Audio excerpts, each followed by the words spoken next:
So it's the end of the year and everyone is releasing their best of 2024 list, but chances are half of those movies topping those lists are not playing in a theater near you. The Brutalist, it's only hitting select cities on December 20th. Nickel Boys, good luck finding a screening unless you're in New York or LA. But there is one great 2024 film that's already streaming on all platforms right now. And I need to tell you about this movie. It is quietly one of the best, boldest, and weirdest films of the year. It's called A Different Man, and it's a reminder of how powerful and surprising movies can be when they're this ambitious, this original, this well-acted, this fucking weird. Hey, I'm Mike. This is Film Your Darlings. Now let's dive into why A Different Man is one of my favorite films of 2024. And don't worry, no spoilers.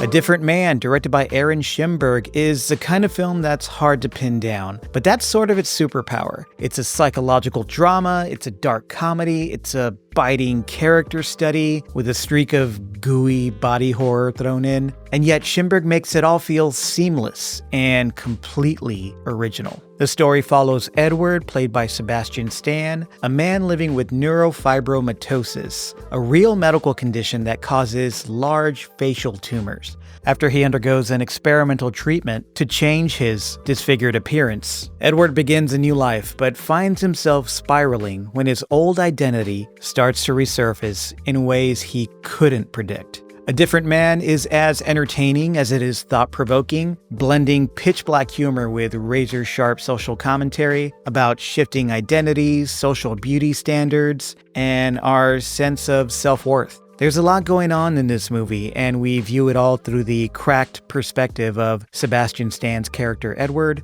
And let me just say, this is Sebastian Stan at probably his artistic peak. If you've ever doubted Stan's range as an actor, his work here will easily make you reconsider. Actually, let's start with Stan's performance, because it is excellent. His character, Edward, is one of the most complex characters I've seen on screen in a long time, and Stan nails every challenging nuance of this role. At the start, Edward is a very lonely man weighed down by his condition. He's withdrawn, avoidant, deeply self-loathing, and so apologetic for his own existence that you feel it in every step he takes. Then he gets a treatment, it works, Edward's face changes, but the man inside doesn't, at least not in the way one might expect. Watching Stan play a man who gets everything he thought he wanted, only to find himself more fractured and confused than ever, is just a rare treat. Stan essentially plays two versions of the same character, and his physical and emotional transformation is staggering. This is a challenging role that, on one hand, demands subtlety, restraint, and on the other hand, extreme physical posture changes and moments of intense vulnerability. And Stan delivers all of it with what seems like effortless precision. You know, I've seen him in a bunch of stuff. I think he's proven himself as more than just a superhero sidekick before, but this is on another level. His performance here is one of the best I've seen all year, and I think he should already be in the awards conversation. But Stan isn't carrying this movie alone. Adam Pearson, who has neurofibromatosis himself, delivers a performance as Oswald that's fun, surprising, and full of life and energy.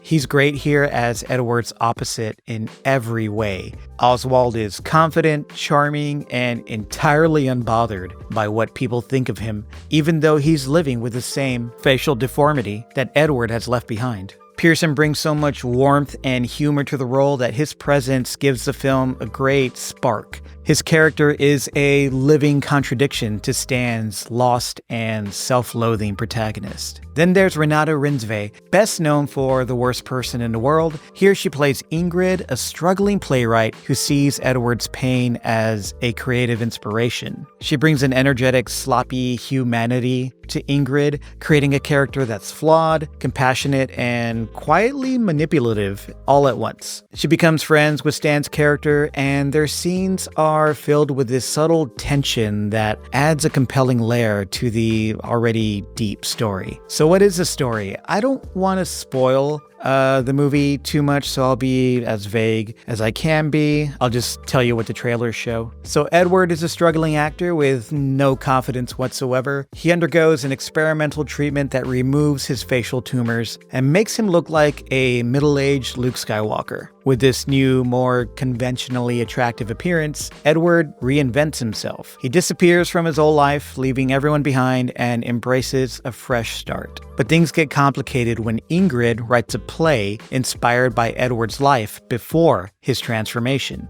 When Edward auditions to play himself, his old self, he's forced to confront Oswald, another actor with the same condition he once had. And here's where the film takes off. What makes A Different Man so compelling is how it uses this surreal, absurd premise to explore big, weighty social themes. It's about identity, how we define ourselves and how others define us, how we think others define us. And like another great film that came out this year, The Substance, A Different Man uses a wounded, somewhat damaged protagonist to confront societal beauty standards and the way society weaponizes appearance to create these social hierarchies that we're all complicit in. The film also layers in some rich symbolism, the type of clever cues and nods you might not catch upon first watch, but will definitely make rewatches much more rewarding. And yet, for all this thematic depth, the film never feels heavy-handed. It never feels preachy or moralizing. It's funny, it's super compelling, and constantly surprising. I never knew where this movie was going, and that was really exciting. Schimberg's direction pulls from great influences like Cronenberg, David Lynch, Martin Scorsese, Charlie Kaufman, but the result feels wholly unique, shifting tones and piling on new ideas without ever losing its grip on the story. A Different Man is bold, it is unsettling,